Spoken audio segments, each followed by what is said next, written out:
네, 오늘부터 중국의 최대 정치 행사인 양회가 개막합니다. 공산당 창당 100주년이자 이 바이든 정부 출범 첫 해에 열리는 대회인 만큼 국내외 관심도가 더욱더 높아지고 있는데요.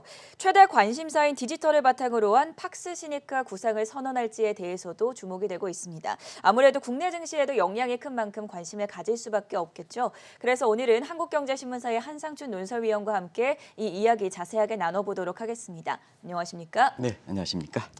자, 위원님 먼저 중국의 최대 정치 행사인 양회 짚어보기 전에 오늘 마감했던 뉴욕 증시 흐름부터 정리해 주시죠. 변동이 없었죠. 우리가 그동안 그 3대 의문점이 풀려야 네. 주가가 추가적으로 올라갈 수 있다. 그리고 제닛 앨런 그 발언과 파월 의장의 발언이 잘 시장에 먹히지 않는다.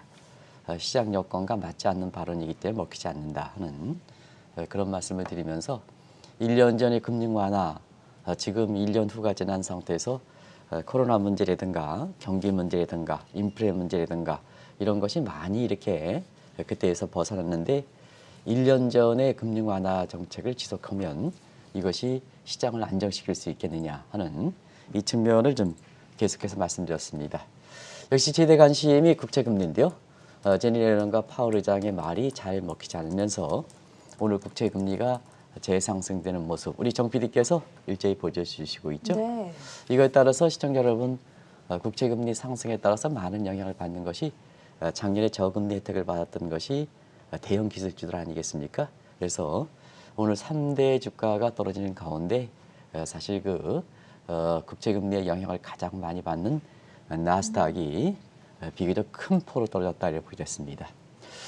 이 지금 정 PD가 보여주시는 이 제목들이 이런 그 내용들이 사실 그 우리 서학개미들이 많이 갖고 있는 업종들이 되겠는데요. 그렇죠. 오늘 테슬라를 비롯해서 사실 애플이라든가 해서 서학개미들이 많이 갖고 있는 이러한 그 종목들이 많이 그 떨어졌습니다. 네. 아무래도 국채금리의 재상승세 이것이 가장 큰 영향을 미쳤다 이렇게 볼 수 있는데요. 국채금리 오늘 1.5% 장중 1.5%까지 건접됐죠. 이것이 대형 기술주들의 또 파월 의장의 말을 잘 이렇게 지켜지지 않는 상황이 됐다 이렇게 보시면 되겠고요. 그 다음에 지금 채권 시장에서 인플레 압력이 과연 파월과 제닛 앨런의 말대로 안정이 되느냐. 근데 이게 시장에서 받아들인 여건은 좀 다른 거거든요. 그런 과정에서 한번 시청자 여러분 보겠습니다. 지난번에 10년물 BER 가지고 얘기했습니다는 이번엔 정책금리에 영향을 받는 5년물로 좀 단축시켜 보겠습니다. 네. BER은 인플레 기대 심리인데요. 요거는 5년물 국채금리 많이 빼기를 5년 물가 연동 채권의 수익률을 뺀 거다 이렇게 보겠습니다. 이것이 높으면 인플레 기대 심리가 채권 심리 시장 참여에서 팽배했다는 얘기고 이것이 낮아지면 인플레 기대 심리 우려가 낮아지는 거다 이렇게 보겠습니다. 이것이 오늘 2.5%를 넘었었습니다. 그래서 10년물에 그 2% 넘은 거 함께 지금 2.2%대 2.3%인데요. 5년물은 2.5% 정도로 올라가고 있습니다. 그러면 작년 8월 말 대비해서 5배나 높은 이런 상황이거든요. 그러다 보니까 파월 의장이 이렇게 인플레 문제에서 문제가 없다. 금융 완화 지속돼 간다 하더라도 많은 분들은 금융 완화가 지속되다 보니까 미국의 그 나스닥 지수가 본격적으로 올라간다. 이렇게 하지만 시장에서 제닛 앨런 발언, 그다음에 파월 의장의 발언이 나오고 계속된 파월 의사들의 발언이 나오는데도 불구하고 좀처럼 먹히지 않는 상황이 되고 있다고 보겠습니다. 그러면 이제 한번 보겠습니다. 오늘 FOMC 의사락이 나왔죠. 그렇죠. FOMC 의사락이 상당히 경제에 대해서는 굉장히 좋게 나왔단 말이에요. 이렇게 네. 경기가 회복되고 있다 이렇게 하는데요. 자, 지금 1분기에 GDP 나우, 애틀란타의 GDP 나우에서 추정하는 1분기 미국의 성장률이 보겠습니다. 10%대가 나오거든요. 그러면 미국의 잠재 성장률이 지금 페드가 이렇게 가장 높게 잡고 있는 2.5% 이렇게 되더라도 그거 그냥 그대로 보여주시기 바랍니다. 이 대목이 굉장히 중요하기 때문에 자막을 그대로 보여주시기 바랍니다. GDP 나우가 10%대 하면 시청자 여러분 2.5%의 잠재 성장에 지금 1사분기 이렇게 다 반드시 나온다는 거 아닙니다는 이 비슷하게 나올 겁니다. 네. 10%대 나오면 약 7%포인트 이상의 인플레 개입이 발생합니다. 여기에 국제유가 지금 $60 넘죠? 중국 경제 좋다 그러죠. 이런 측면에서 자 정책 당국에서 파월 의장이 금융 완화를 지속되겠다면 정책적인 또 인플레 압력이 가중되는 거거든요. 자 그러면 국제유가 상승에 따른 코스트 프리스 인플레 요인 그리고 1, 4분기에 10%대면 약 7%포인트의 총수요 디맨드 풀 사이드 인플레 요인 그리고 자 이런 상태에서 테이퍼링 추진하지 않고 금융 완화를 지속된다면 정책적인 측면에서의 인플레 요인 그러면 정책 요인과 공급 사이드 이 총 공급 측면에서 공급 측에서 비용 코스트 푸시 인플레이션 그리고 디맨드 풀 사이드 총수요적인 측면에서 디맨드 풀 사이드 인플레이션 이게 겹치는 다중 공선성 이렇게 인플레라고 하거든요. 그러다 보니까 사실 테이퍼링이 좀 저기 앞당기는 게 아니냐 하는 이런 시각에서 국채 금리가 이렇게 된다 이렇게 보겠습니다. 그리고 제닛 앨런의 그 발언도 잘 맞닿지 않죠. 네. 지난번에 그 비트코인에 대해서는 가장 투기적이고 가장 부정적으로 얘기했는데요. 한때에는 5만 달러 밑으로 많이 떨어졌었죠. 근데 오늘 장중한 때 5만 2천 달러까지 올랐습니다. 아마 비트코인이 이렇게 제닛 앨런이 발언할 때가 5만 7천 달러에서 한 그보다 낮은 시점에서 얘기했는데요. 5만 2천 달러까지 갔습니다. 그래서 제닛 앨런의 비트코인 발언도 먹히지 않고 있습니다. 그런 차원에서 정치적인 발언을 하는 것으로는 그렇습니다는 지금 현 정부 들어서 가장 부동산 대책에 대해서 강도 있게 얘기했는데요. 그 계획을 알고 있는 사람들이 저기 뭐냐 땅 투기하고 거기에 뭐냐 보상금 국민의 세금에서 보상금 많이 갚기 위해서 농작물 같은 거 저희들도 있잖아요. 네. 농작물이라는 건 자식 같은 겁니다. 가을이 되면 잘 거들여야 됩니다. 흉작이 돼도 거들여야 됩니다. 근데 저렇게 해서 이렇게 하고 나무나 심어 쌓고 이렇게 하니까 그게 왜그렇습니까? 그러면 전체적으로 보면 지금은 정책 당국자의 발언이 잘 먹히지 않는 상태에서 우리나라도 현 정부 입장에서 가장 강력하게 추진했던 우리 국민 입장에서는 저 부동산 대책에 지난 4년 동안 스트레스 받는 거 한번 생각해 보시기 바랍니다. 그래서 이번에 그 문재인 대통령께서 나서서 가장 주력해서 했으니까 나서서 이거는 하나도 속실 없이 다 잡아들이기 바랍니다. 제가 잡아들인다는 표현을 썼습니다. 네. 잡아들이기 바랍니다. 그래야 정책에 대해서 정책의 책임성이 있는 겁니다. 대통령이 나서서 잡아들이기 바랍니다. 이게 이제 지금의 모습이다. 그만큼 국민이라든가 시장의 힘이 커졌다는 얘기입니다. 아무리 제닛 앨런 발언, 파월 의장의 발언이라 하더라도 시장에 맞지 않은 발언은 잘 맞지 않는다는 게 얘기합니다. 그래서 많은 사람들이 금융 완화 하면 이게 됐기 때문에 앞으로 주가는 쭉쭉 올라갑니다. 이렇게 얘기하면 잘못된 표현이다.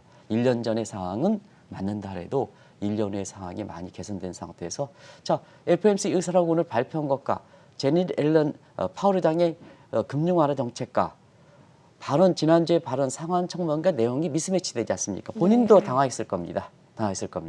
이런 게 이제 지금 상황이 그렇다는 것을 여기 이제 나오고 있죠. 미국이 경제가 완만하게 개선되고 있다 이렇게 얘기하고 있지 않습니까? 그런 측면에서 아마 그렇습니다. 그래서 지금은 시장에서 확인시켜주는 방안이 나와야 된다.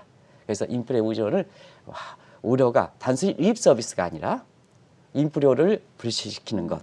그 다음에 지금은 채권 금리를 안정시키는 구체적인 액션 플랜이 나와야 된다. 이제는 파월 의장, 연준 의사장의 국채 금리를 안정시키는 립 서비스가 지금 안 된다 하는 이런 것이 하나의 지금 상태의 변곡점이 되고 있다 이렇게 보겠습니다. 오늘 미국 시장에 대한 자세한 분석마저 들어봤고요. 양회에 대한 이야기를 본격적으로 나눠보기에 앞서서 최근에 중국 시장에 대해서 잠시 짚어보고 가도록 하겠습니다. 하루 걸러 상승했다 하락했다. 역시나 중국 정부 당국자의 발언을 주시를 하고 있는데 중국 테이퍼링 정책이라든지 유동성과 관련해서 어떻게 분석을 해보면 좋겠습니까? 우리가 이제 시청자분이 문의한 사항입니다. 네. 우리가 이제 방송에서도 어제인가요? 그제는 중국의 모 정책 당국자의 얘기를 들어서 테이퍼링 우려, 긴축 우려가 높아졌다. 그렇죠. 이렇게 이제 얘기하고 네. 또 어제는 또 이 테이퍼링 우려가 완화됐다. 이렇게 하는데 사실은 이것은 중국은 계획경제 사회주의 국가입니다. 정책적으로 변화가 없습니다. 변화가 없는데도 불구하고 일부 사람들이 중국과 관련돼 있다 해서 그 사람들의 얘기를 액면 그대로 국내 증시에 전해주는 건 잘못돼 있다는 거 말씀드리겠습니다. 네. 그런 거를 평가해서 우리 증시의 부정적 발언이라면 영향을 차단시킬 수 있고 그다음에 이렇게 해서 이렇게 주가가 올라간다면 너무 부풀지 않도록 이렇게 하는 것이 방송에 해설해 주는 사람의 목적이지 않냐 생각합니다.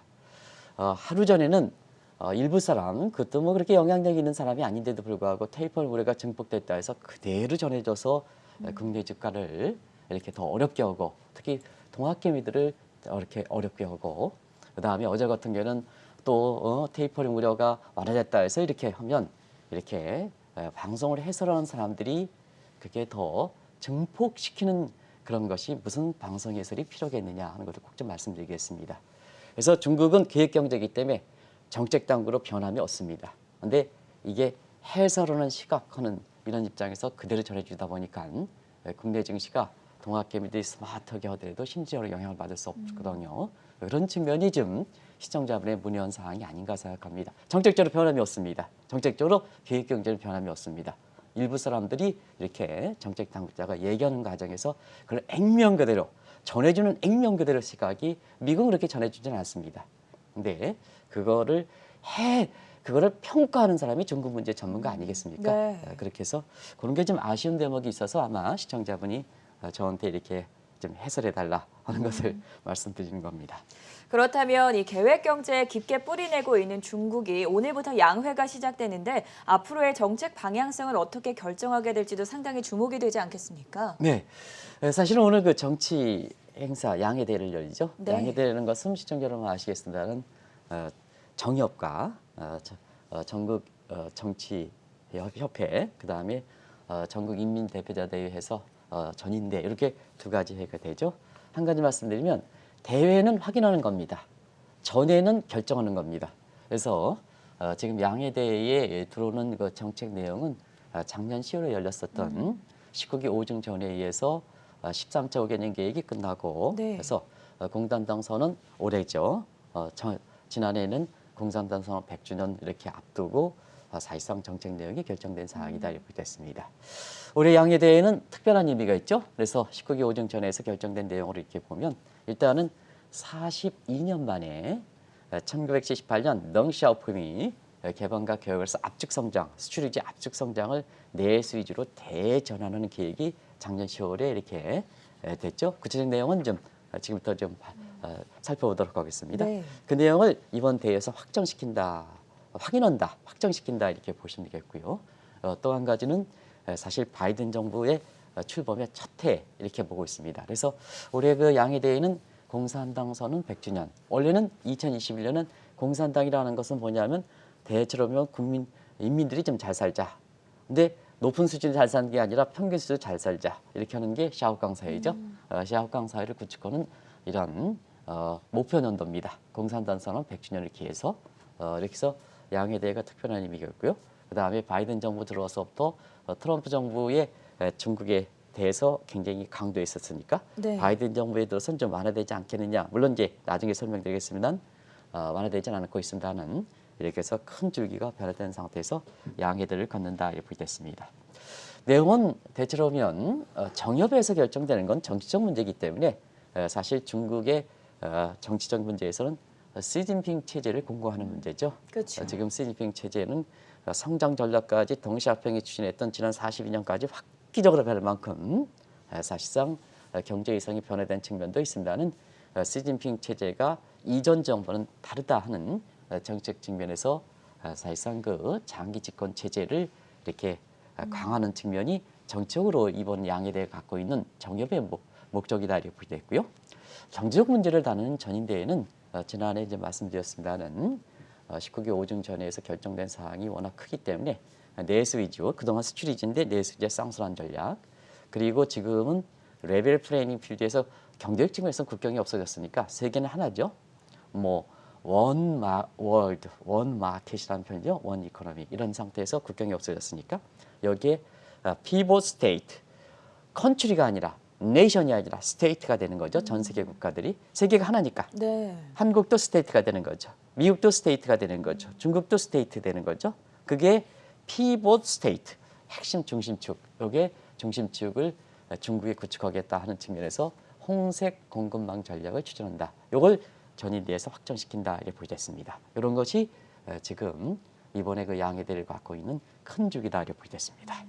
사실 그동안 방송을 통해서 여러 번 말씀을 해주신 게 코로나 사태를 계기 이후에 중국의 경기가 굉장히 빠르게 회복이 됐고 또 시진핑 국가주석의 정치적 입지가 크게 강화됐다라고 말씀해 주시지 않았습니까? 네. 실제로 어떻습니까?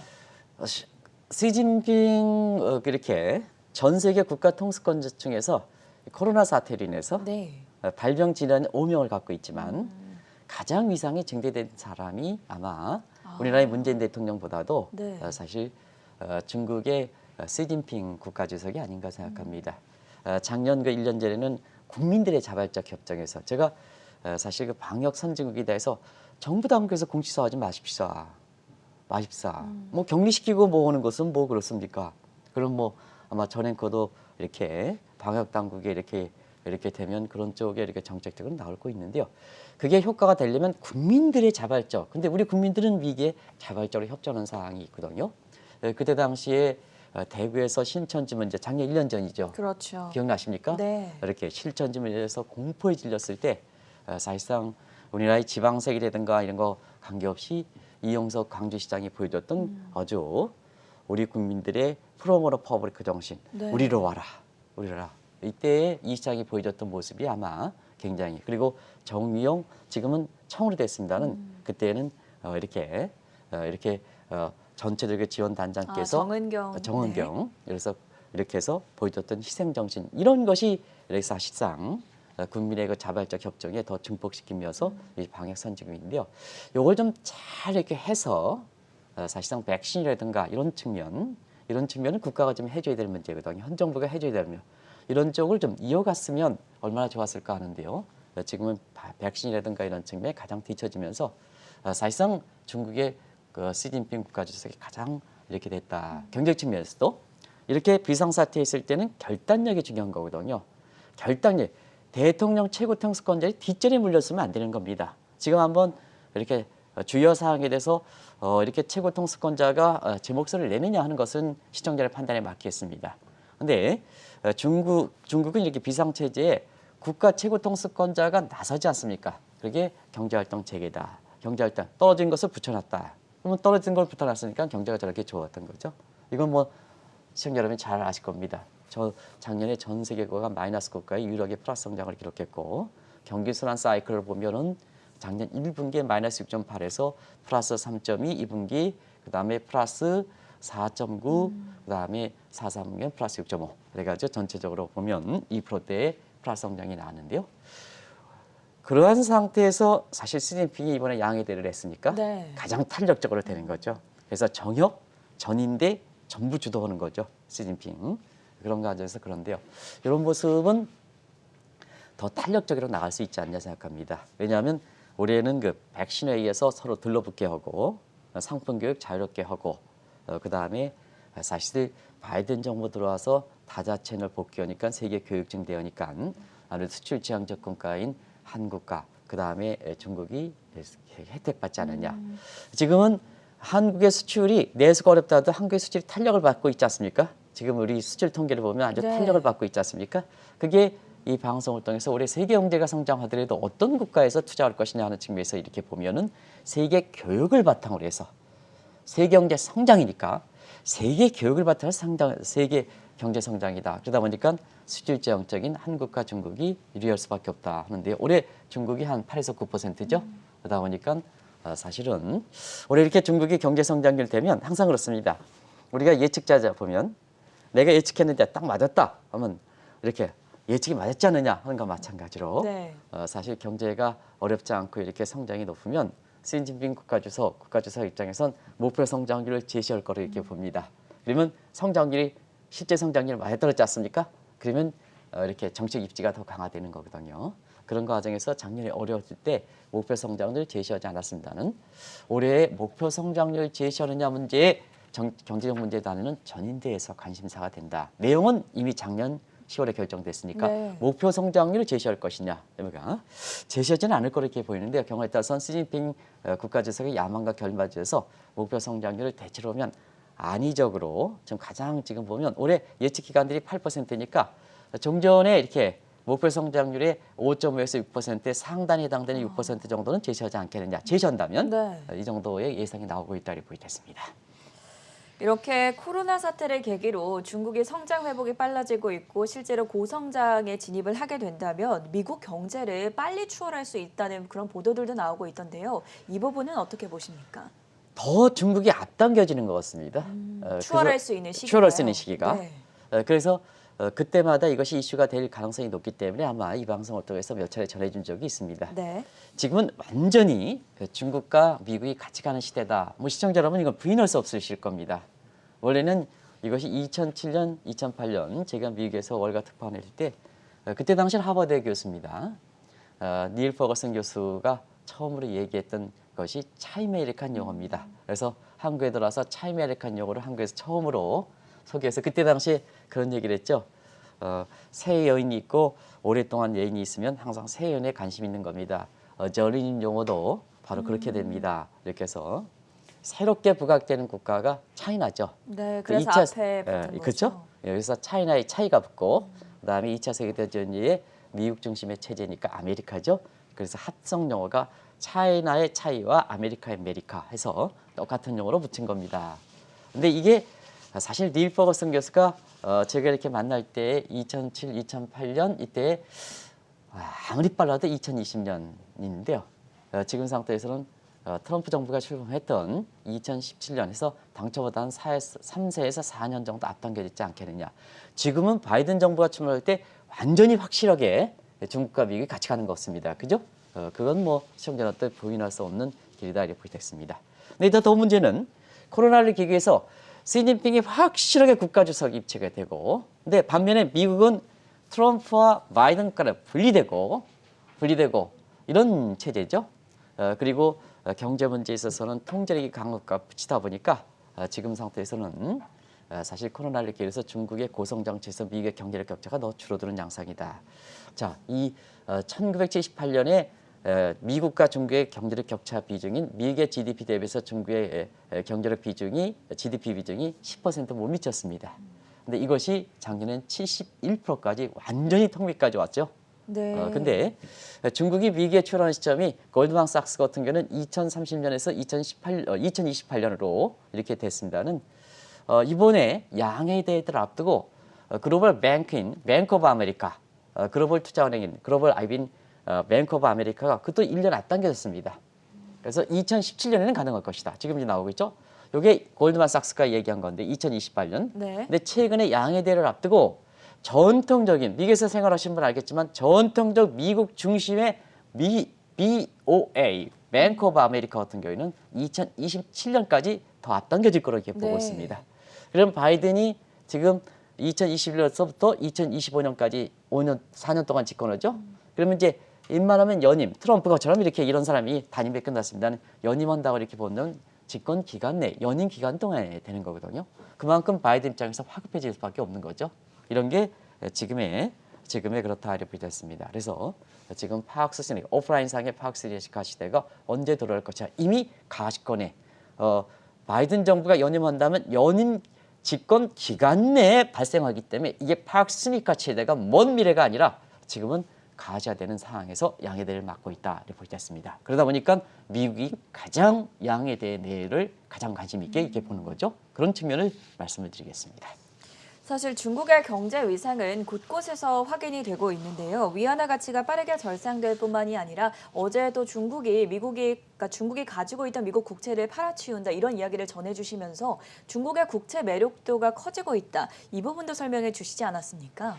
네, 지금까지는 이제 파크스시니카구 사항이 네. 경제력 문제에 의한 오프라인 사항이 파크스시니카구 사항이 가시적으로 와 있다. 근데 지금은 실물 사이드가 큽니까? 금융 사이드가 큽니까? 금융 사이드가 크죠? 그렇죠. 워낙 많이 돈 풀렸기 때문에 금융의 주도권이거든요.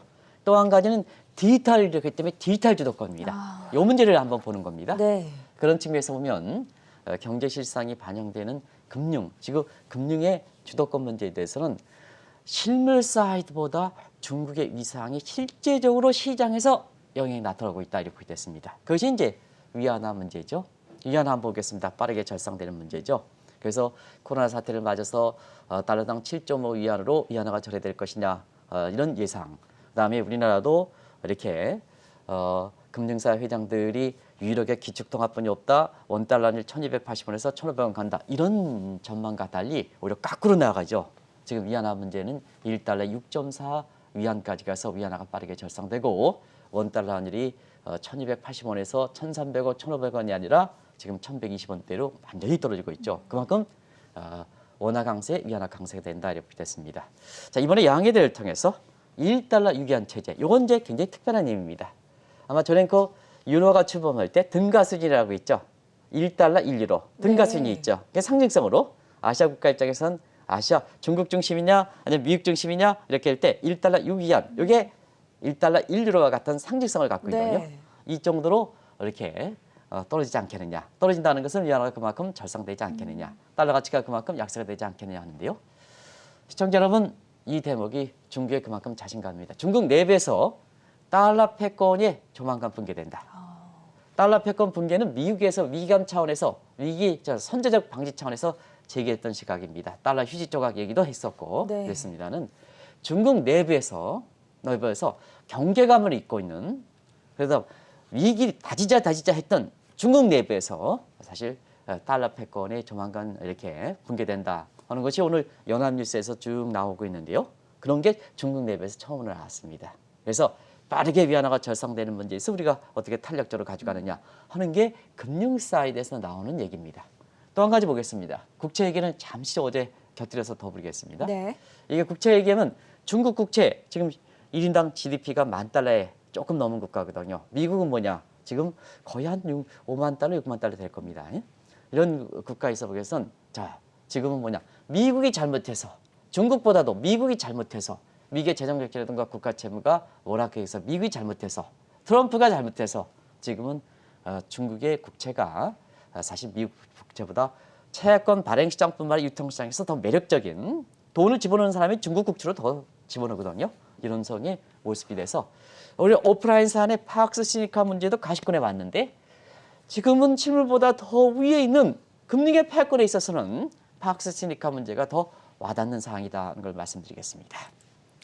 사실 이 코로나 사태로 앞당겨지고 있는 디지털 통화 시대에서도 중국이 주도권을 확실하게 잡고 있고 퍼스트 무버로서 지위도 공고히 하고 있지 않습니까? 네, 그렇습니다. 이 디지털 문제가 네. 지금 코로나 문제에서 현실로 닥치고 있는 거죠. 디지털 컨택 시대. 디지털 컨택 시대인데요. 지금 중국은 그동안 새 확장 전략에서 1대1로 기획, 아시아 인프라 투자은행, 네. 그다음에 2015년 IMF SDR 이렇게 해서 위안화 이렇게 준비 통화 이렇게 했는데요. 사실은 중국의 부채 문제 때문에 돈 뿌려주질 못하고 세계 굉장히 부진했습니다. 그런데 이 코로나 사태를 계기로 해서 디지털 컨택 시대가 오고 앞으로 세계는 하나일 때 중국 스테이트, 미국 스테이트 이렇게 스테이트로 가는 상태에서 이게 연결하는 방이 굉장히 중요하거든요. 그게 피벗 스테이트라는 말씀을 드렸습니다. 네. 어떤 형태로? 자, 이 디지털로 피벗 스테이트를 역할한다. 그게 하이 커넥션 소사이티, 초연결 사회다. 네. 그렇게 되면 세상의 모든 걸 비친다. 비친다. 그러면 그런 각도에서 오프라인 상의 1대1로를 통한 중국의 새 확장 전략이 부진하다 보니까 중국 앞으로 닥친 문제 디지털 이렇게 초연결 사회에서 디지털 쪽에 사실상 전 세계 모든 국가를 서로 연결시키는 이게 시청자 여러분 디지털 실크로드입니다. DSR 계획, 디지털 실크로드 프로젝트입니다. 실크로드 프로젝트인데요. 네. 자, 지금 뭐냐? 디지털 실크로드 DSR 계획에 지금 전 세계를 구축하는 중국의 이렇게 모습은 굉장히 탄력을 받고 있습니다. 지금 첨단 기술, 첨단 우위를 점도겠다 하는 것이 양해대를 통해서 가장 먼저 나오지 않습니까? 네. 자, 그러면 전 세계 촘촘히 바꾼다. 촘촘히 어떻게? 자, 중국이 갖고 있는 첨단 기술의 우위가 있죠. 그게 뭐냐? 5G 문제, 인공지능 문제, 그 다음에 플랫폼 컴퓨팅 문제, 컴퓨팅 문제, 그리고 보안 감시 문제, 그리고 디지털 위안화를 통한 결제 시스템 문제 이런 네. 첨단 기술상의 우위가 있다고 이렇게 판단해서 이걸 가지고 전 세계를 촘촘히 연결한다는 의미입니다. 그러면 디지털 사이드에서 보면 레벨 플래닝 하나의 평평한 운동장이 되는 거죠. 저는 그 영화를 봤지 모르겠습니다는 제가 영화는 기억을 못합니다는 세계 국가들이 이 세계 모든 국민들이 핸드폰에 의해서 다 갖고 있으니까 그거에 의해서 자, 어떤 그 세계를 점령하려는 아주 나쁜 사람이 이렇게 지시를 해서 그 지시할 때마다 모두 핸드폰에서 전해지니까 거기에서 춤춰라 하면 춤추고 뭐 나쁜 행동을 하면 저 사람 나쁘다 하면 저 사람 나쁜 대로 딱 가서 몰려서 때리고 이런 영화들의 장면을 보셨을 겁니다. 영화 제목이 보셨습니까? 잘 저는, 기억이 예. 안 납니다. 그래서 네. 그 영화가 있었는데요. 바로 그렇다 이렇게 보셨습니다. 그래서 초연결사하게 되니까 초연결사에서는 서로 연결되어 있으니까 결제죠. 연결돼서 결제인데 사실 오프라인에 $100 대기한 가지고는 안 되는 거죠. 종이화폐 가지고는 안 되는 거죠. 그래서 디지털 위안화가 들어오는 거다 이렇게 보겠습니다. 그래서 디지털 위안화를 통해서 이번에 이렇게 디지털 컨택 시대에 주도권에 해당되는 디지털의 기축 통화 문제가 되고 이것이 위급함을 느낀 바이든 정부 들어와서는 트럼프 정부가 잘못했지만 제닛 앨런이라든가 파월 의장이 디지털 달러를 조기에 도입하겠다. 전 앵커도 어제 말씀하셨습니다는 올해가 중요한 해가 되겠다 하는 이런 선점 효과 때문에 올해가 굉장히 중요하다. 올해 놓치면 쫓아가지 못한다 하는 이런 위기감으로 잡는 해다 이렇게 됐습니다. 중국이 세계 제1의 경제 패권국으로 올라온다면 바이든 정부 들어서 완화될 것으로 기대를 모았던 미중 마찰도 더 격화되는 양상을 보이지 않을까 우려가 되는데요. 트럼프 정부가 네. 트럼프 대통령이 굉장히 이런 표현을 써서 죄송합니다는 역대 대통령이 최악의 대통령입니다. 그러면 한나라의 최고 통수권자는 뭐냐? 네. 한나라의 최고 통수권자는 어떤 전쟁에서 패권에서 이기는 겁니다. 그거는 대통령의 개인적 성향과 관계없습니다. 그래서 경제 패권에서 사실상 종전에 갖고 있는 그 전에 대통령들이 갖고 있는 미국 대통령들이 꾸려놨던 것도 포기했지 않습니까? 미국 중심의 사회 그것도 포기했지 않습니까? 포기하다 보니까 자 우리가 보면 가장 이렇게 보면 퍼스트 무브들의 전략은 어떠냐면 같은 경쟁사에서 까마귀끼리 있으면 안 되는 겁니다. 까마귀입니다. 근데 자 미국 같은 경우에는 그동안 전략이 뭐냐? 세계 제일에서 독수리 위치에 있지 않습니까? 독수리 위치에서 내려보지 않습니까? 그래서 내려보면서 상대방의 까마귀들이 싸울 때 까마귀들 중에서 가장 약한 데를 푹푹 눌러야 승리가 되는 거거든요. 네. 근데 트럼프가 잘못됐다는 것은 이렇게 독수리 지혜가 됐는데도 불구하고 당신 이익 때문에 내가 다이렉트 지금 싸워서 이기는 게 중요하다 생각해서 당장의 목표대로 같이 까마귀에 넣다 보니까 잘못된 거죠. 그게 미국의 상태에서 이렇게 보죠. 그러다 보니까 사실상 지금 상태에서 중국이 이렇게 오프라인뿐만 아니라 패권을 갖고 있는 금융권, 디지털은 더 뒤지는 양상으로 이렇게 보이는데요. 사실상 미중 간 마찰에서 다자천을 복귀 해서 미중 간 마찰에서 완화되지 않겠냐 이런 시각과 달리 굉장히 강화될 거로 보면 종전과 달리 강화될 거로 이렇게 보면 굉장히 크다. 그러면 중국 화가 국민이 강조하는 바이든 측면에서 미국의 국민들은 어떨까 하는 걸 보겠습니다. 미국의 국민들은요.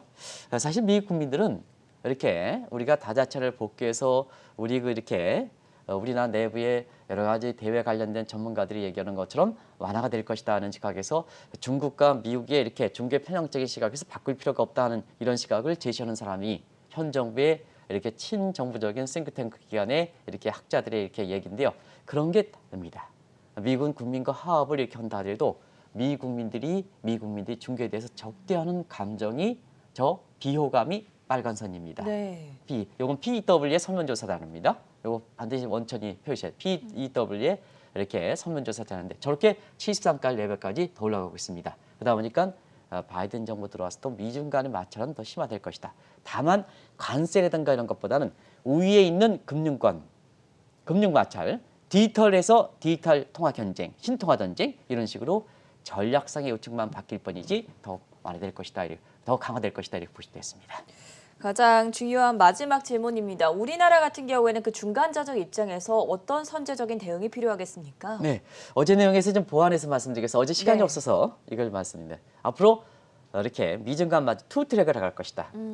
하나는 네이션 컨트리가 아니라 지금 스테이트니까 네. 스테이트의 피벗 스테이트를 하는 작에서 우리가 어느 편에 설 것이냐 하는 측면에 중심축에 의해서 그 중심축에 서로가 되려고 노력하는 미국과 중국이 한국에 대해서 중간자임자 한국에 대해서 서로 그 피벗 스테이트에 친중국 스테이트 네트워크에 그다음에 친미국 스테이트에 가담해달라 하는 요구가 강해질 거로 봅니다.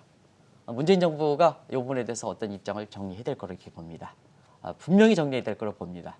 이 문제는 강하게 요구될 거로 이렇게 보고 있습니다. 또 한 가지는 지금 뭐냐, 이제는 세계가 하나의 디지털로 꼼꼼히 메워지는 이런 사회가 되고 있습니다. 이런 사회가 됐습니다. 촘촘히 맺어진다는 게 선점 효과가 중요한 겁니다. 그런 측면에서 2017년은 비트코인 악몽 때문에 이 블록체인이라든가 산업에 있어서의 어떤 그 유용성이라든가 이런 측면에 관계없이 굉장히 이것을 눌러버려 왔는 것이 현 정부의 이런 그 가상화폐에 대한 어떤 정책인데요. 그런 거 좀 투기 문제는 근절해야 되겠습니다는 사실 산업 정책 유용성, 그다음에 무엇보다도 지금 전 세계 디지털 통화에서 80%가 지금 연거고 지금 디지털 통화를 도입하는 이런 현실로 닥치는 문제에서 우리는 대외 환경에 의존하는 국가입니다. 디지털 원화에 대해서 어떻게 해야 되겠습니까? 지금 상태에서 화폐 개혁 문제라든가 이런 문제 있잖아요. 리드러메이션 단행해야 된다 이런 측면보다는 이게 더 중요한 겁니다. 네. 이게 더 중요하기 때문에 이런 측면에서 지금까지 벌써부터 잃어버린 시간인데 이걸 잃어버린 시간을 극복하고 빨리 좀 복구를 해야 됩니다. 그리고 무엇보다 새 전략에서는 새로운 변화는 정책 당국가 주도하는 것도 있었던 작년에 초반에 이렇게 주도를 한 방역 선진국의 국민의 협조가 됐을 때는 방역 선진국이 있습니다는 해줘야 될 백신 개발에서 못할 때는 결국 국민들이 뭐냐 허하게 되는 겁니다. 부동산 투기 문제 보겠습니다. 현 정부가 그렇게 강조를 했습니다. 지금 25번 나왔습니다. 2개월도 못해서 한 번씩 나왔습니다. 근데 이게 정작하는 사람들이 거기다 그냥 쭉 해서 보상이 나오고 누가 뭐 보상 잘하겠죠? 잘 알겠죠?